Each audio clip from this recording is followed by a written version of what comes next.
都話冇揀錯嘅。啱啱睇咗一個粉絲佢留言，佢問點解香港有錢人買完深圳樓一定要買到套珠海樓嘅？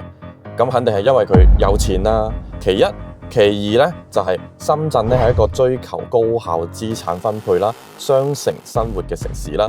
咁珠海呢，就係一個養老退休度假、佈局長線價值嘅一個城市啦。今日重點同大家講下珠海啦。首先講呢個位置啦，珠海係一個3城中心點啦。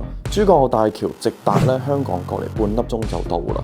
嗱，你睇下我哋身後啦，行2步就到澳門啦。呢個地理位置真係無可取代嘅。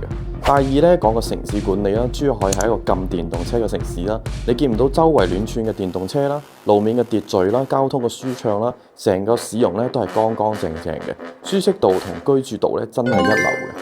我身邊好多買咗珠海嘅客戶咧，都話冇揀錯嘅。點解？因為除咗環境好咧，最重要就係嗰個政策啦。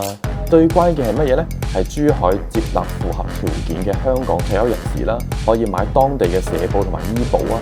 呢個政策直接成為吸引港人過嚟退休定居嘅決定性因素啦。你諗下，喺香港睇醫生排期要幾耐？喺珠海搞掂晒啦。好，講咗咁多宏觀嘅嘢，梗係要大家睇下實貨啦。今日就帶大家睇一套正到爆嘅大平層。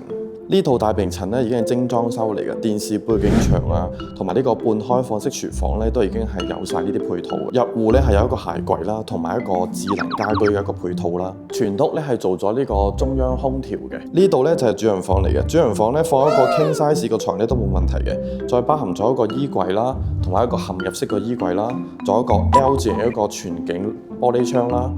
嚟到呢邊咧就係一個主位啦。主位咧係包含咗4件套啦，有個雙盤啦，同埋浴缸啦，同埋智能馬桶、淋浴啦，同埋電熱毛巾架嘅。呢個就係客位啦，客位咧都係做好晒嘅。啲細房咧要自己添置衣櫃啦，同埋床啦。講真啦，深圳係揾錢嘅地方，珠海先係生活嘅地方。有咗呢度，你嘅退休生活唔單止有保障，仲有質素。想知道尺價幾多？有冇心水單位？PM我發詳細資料俾你啊！